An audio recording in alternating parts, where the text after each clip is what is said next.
Welcome to Plan9Crunch. I'm Doug Gibson, and do you know the name Andy Milligan? Well, this book is by Jimmy McDonough. It's called The Ghastly One, The Sex-Gore Netherworld of Filmmaker Andy Milligan. Now, there is an updated version of this book. I don't have it yet, but this book is a treasure. It's one of the books I've read probably 15 times. Milligan was a man that Bill Landis said, and Bill Landis was the guy who had the zine Sleazoid Express. He said, if you're an Andy Milligan fan, there's no hope for you. Well, I get what he means, but I'm a big Andy Milligan fan. And let's talk a little bit, before I get into some of his films, Stephen King, in the book Danse Macabre, he wrote like a couple of generations ago, took a look at Milligan's film, The Ghastly Ones, and King was not nice. I think he said something along the lines that it was like a movie made by morons. Well, Mr. King, you directed Maximum Overdrive. I wasted a few bucks to see it in the theater, and let me tell you something, you have no business calling another director a maker of moron films, because once again, you made Maximum Overdrive, which is a terrible movie. So anyways, Andy Milligan was a guy who came out of the 60s into the art scene. I don't know how many people know about Cafe Sino or La Mama, but they were groundbreaking 60s places for plays that went away from conventionality and addressed many, many topics that were dark, were horror, were gay and lesbian, and dysfunctional dramas. And Milligan was sort of weaned at Cafe Sino, particularly where he directed some plays. And he was also a dressmaker. So he knew how to put together, dresses and things like that really quick. So he would make period pieces, and he would dress his actors in garish outfits, heavy in lots of fabric and colors. Milligan made a film, his very first movie was a groundbreaking gay and lesbian short drama called Vapors. You can read my review of it at Plan9Crunch.com. I think it takes place, it's not filmed there, but it takes place ostensibly in the St. Mark's bathhouse, which was a controversial area, place in New York City 50 plus years ago. And it's a serious drama. It's flawed probably today if you watch it a little bit because there's dated material, but it's a very well-made movie. Milligan was unfortunately kind of a dysfunctional man. He had a horrendous childhood. He had a mother, if you read McDonough's book, who was, sociopathic might be the nicest thing to say about her.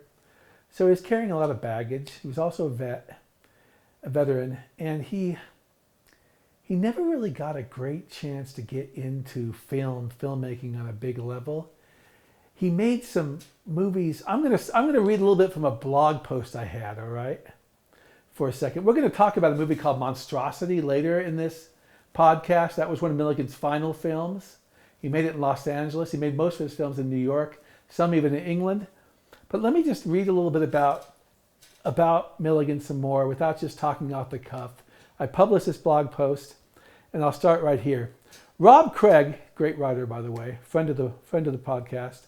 Rob Craig's book on Andy Milligan called Gutter Autor, the films of Andy Milligan, is aptly named.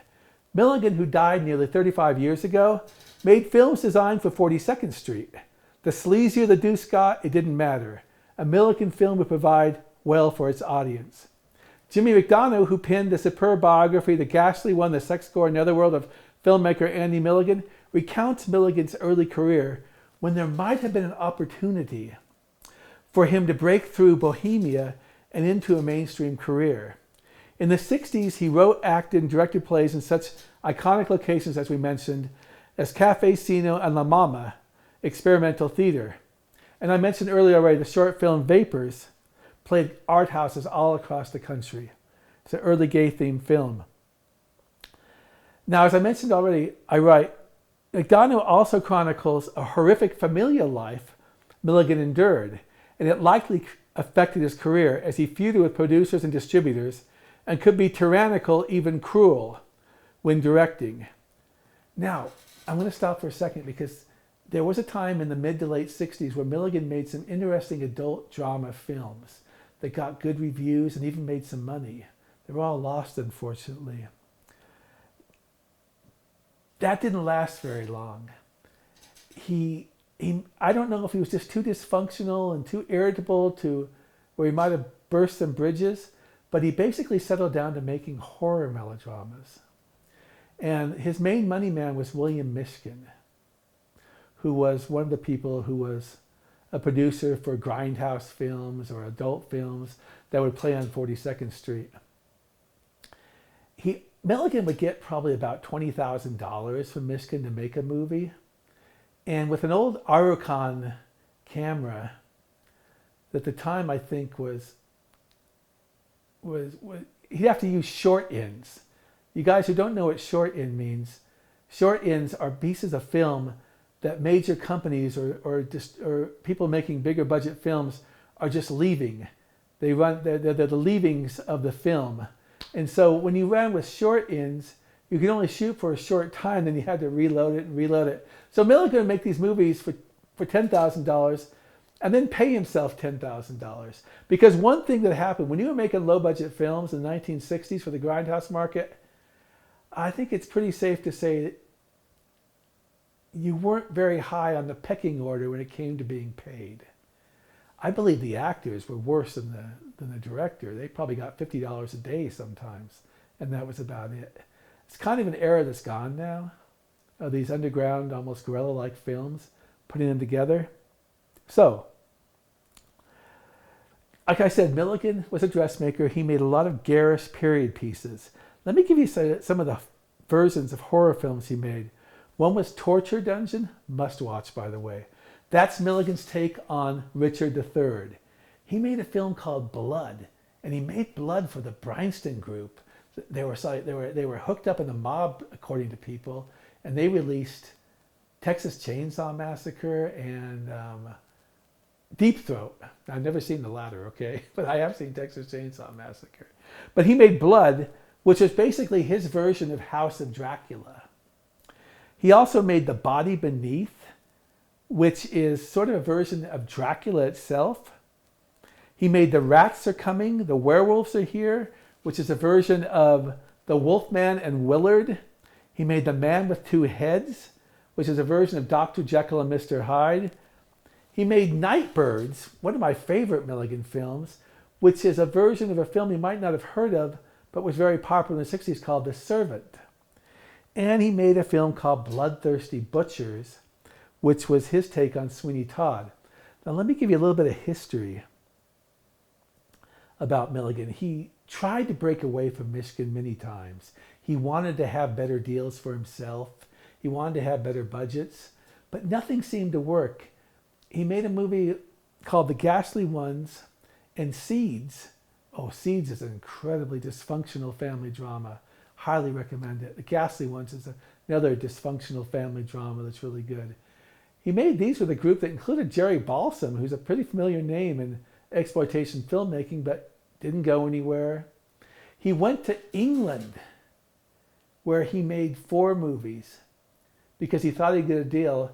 In England, you could see quote unquote mature films if you belonged to movie clubs. So he was hired to make some movies that would go to those theaters. And I mentioned Bloodthirsty Butchers. I mentioned Rats Are Coming, The Werewolves Are Here. I mentioned Body Beneath. And I mentioned, what was that one called? The one I like so much. Oh, The Man with Two Heads. And also he made Nightbirds, all in England. But being Andy Milligan, he feuded too much with the money people. And about a year later, he came back. And some of those films never really got released. Never played more than a day or two. That one was the Nightbirds. So it didn't work out either. He actually came back, tried to make some more movies with different companies, but nothing ever seemed to really work for him. Let me say some of the later movies he made in the 70s. Drawing on his dysfunctional life, he made psychological violent films that assailed marriage. The Ghastly Ones, Religion, Guru the Mad Monk, and Family Life, Seeds. And also, one of his best films, which he made with Mishkin again, is in the probably the early 70s. It's called Fleshpot on 42nd Street. It's a poignant, downbeat porno adult film. Very little porno is in this movie. I actually see it mainly. I think I've seen the one version that maybe has a few seconds of Fleshpot, but mainly I watched something called Girls of 42nd Street, which was an R-rated version. It was a downbeat street story of life on the deuce of a prostitute and her efforts to try to get out of her situation. It's kind of fun to watch today because it shows you 42nd Street, the Grindhouse era where the films were shown, in its beginning to go seedy or already maybe seedy 70s. Okay, I'm going to read a little bit more from this blog post. Once again, it's a top blog right now at Plan9Crunch.com. Occasionally, Milligan would attempt to move from Michigan to other producers, but most of his films ended up being with Michigan. Now, Milligan for a long time, he lived in Staten Island, and some films were shot at his home. He eventually bought and lived in the Staten Island Hotel, where he shot a couple of films. One is called Legacy of Blood, and he moved to Manhattan eventually. Let's see, he moved to Manhattan, and he ran an off-Broadway theater called The Troupe. I think the stage was Milligan's favorite place, and The Troupe lasted for several years, but it was very off-Broadway. And Milligan he eventually got disgusted, and he was getting old. He decided to move to Los Angeles. One other film he made before he moved was called Carnage. It's not a very good movie. My co-blogger Steve Stones and I watched it yesterday. But it has, when you're an auteur, you can always see what the director's traits are, even in his less impressive films. So he moves to California, and he only made 3 movies in California. He tried to live the same kind of life. He opened a dress shop. He started, it didn't last very long. He started the Troupe West, a playhouse, and that lasted a few years. And he made 3 films. One was called The Weirdo, which was a remake of a film that may have been partially competed in Lost in the 70s. It's not a bad movie, I've seen it. The other one he made was called Monstrosity. And Monstrosity, for about 25 minutes, is disgusting torture porn, to be honest. The best you can say about the first 25 minutes is it has some film noir scenes of nighttime sleazy Los Angeles. But then it comes into something a low budget, gutter auteur special movie. Jack, can we watch the trailer? And I'm going to warn you, it's a little bit bloody, although it's Herschel Gordon Lewis type bloody, to be honest. The gore doesn't really fool you too much.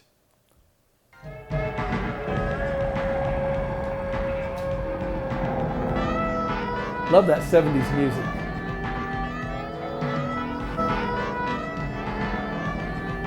Shut up, little man.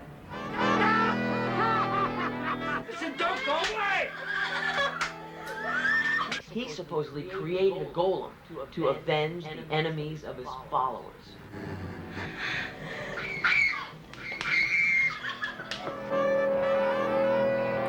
I'm not liking this scene either. This is the first 25 minutes of the movie, people. Here, kick this kid. Oh, sweet holy shit! You don't scare me. I know your type. You're not nice no more. No, Frankie!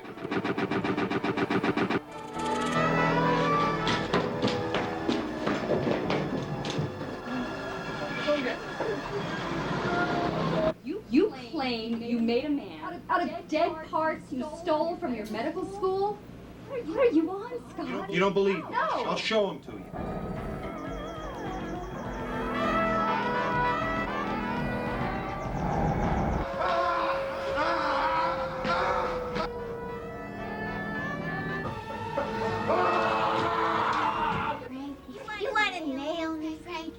tell ya?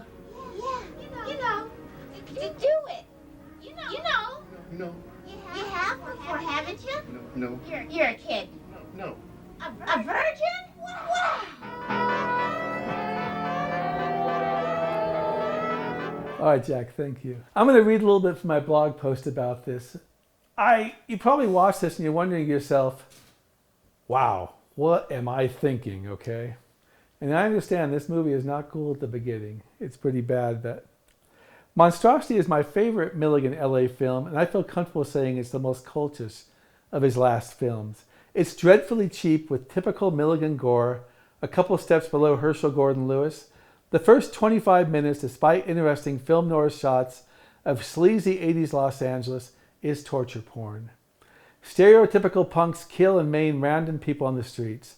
They rape and badly injure a young woman. While it was supposed to be a hospital room but looks like a bedroom, one of the killers, pretending to be an orderly, savagely kills her, removing her intestines. Again, poor special effects. Her grieving boyfriend, along with a couple of buddies, and they're supposed to be medical students. They don't look like medical students. Along with a couple of buddies, decide to create a golem-like monster to get revenge. In an outdoor shed, they do just that and name the creation Frankie. Get it? I want to mention something. I don't know. Oh, here it goes. Okay, reader. Okay. Once Frankie arrives in this film, and Frankie is played by a frequent Milligan actor named Hal Borsky. He's passed away now. He was in his first film, Vapors, actually. Once Frankie arrives, Monstrosity turns into something special. The unique work, indeed, of a gutter auteur. As Rob Craig, who I mentioned at the beginning of this podcast, wrote in his book, Monstrosity is an amazing, baffling, and at times extraordinary film. Equal parts social satire, slapstick farce, and light fantasy, awash in the overall sheen of the horror comedy mythos. Monstrosity is Andy Milligan's Frankenstein, a conceit stated overtly by one of the characters and vividly illustrated via the film's main point plots. And I agree. I'll say to you too, Borsky's Frankie captures the spirit of Mary Shelley's creation. He's a monstrous innocent, initially trusting in his creators, but learning the downbeat, dysfunctional lesson that most of the world hates him, and his creators really want to control him. It's not an irony, but merely obvious that Borsky's Frankie, despite his deadly violence, is the most humane character in Monstrosity. And here's another part I really like about this movie. And Milligan throws in a love interest, a dim-witted, oft-abused but gentle drug addict named Jamie Lee, played by Carrie Anita. It's a marvelous performance by an actress I doubt was in another film. You saw late in the trailer, Jamie Lee and Frankie. She becomes his romance, someone he loves and she loves him. Milligan never did love better than in this film, as the relationship between a monster and a street girl seemed natural. In wacky fashion, the pair are married by a guardian angel, and during intimacy, blood, rather than semen, shoots from other parts of Frankie's body in this film. I'm going to give away some of the plot, but the cruel murder of Jamie Lee by Frankie's creators leads to a revenge-filled, bloody climax. But there's one final scene. We're not going to show it here, but you should watch it sometime. It's a cult gem. The final scene of Monstrosity is a cult gem. Arthur Craig, he accurately tags it as allegorical. Frankie is sitting on a public bench, chatting away with a bag lady named Agnes. They converse about life and things they've learned through existence. Frankie is mellow, a bit downbeat, but also optimistic, prepared to use his brain to be the best man he can be. What I like most in this final scene is that Frankie seems to have blended in with life on the street. His contemporaries there aren't alarmed by his conventionally grotesque appearance. Then there's something else, and I don't know if this would be in the film if it ever got a release. It wasn't released for a long time. The camera moves up into an epilogue where Andy Milligan shouts, "Cut." That's a wrap. Then the cast and crew members all gather around and congratulate each other. They join Frankie and Agnes on the street. It's another cultish touch that I really like. Well, Milligan contracted AIDS. In fact, one of the people you saw, the guy who had his throat slashed, was his boyfriend, and he got AIDS and died, and then Milligan got AIDS and slowly died. And there was a movie called Surgikill he directed, but he was only a director for hire. And it's not a very good movie. You can watch it, I believe, on Tubi, I think, or if you just type it in, it's on one of the free stuff, but it's not. Milligan honestly didn't do broad comedy very well. His comedy came out of satire. So Surgikill is something that is a chore to get through. My good friend, my late good friend, Sherman Hirsch, wrote Surgikill, and it was fun talking to him about his experiences with Milligan. But he made Surgikill, and then Milligan died slowly of AIDS, and it was quite painful and horrific. And Jimmy McDonough captures a lot of it in the Ghastly One's biography.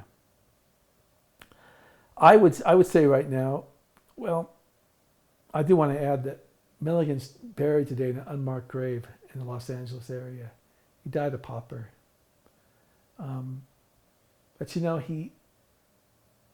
he's one of those filmmakers who fall under cult because you can laugh at his movies, you can express disgust in his movies, you can express that this isn't really well made conventionally, but you can't replicate an Andy Milligan film, particularly those films made in the 70s.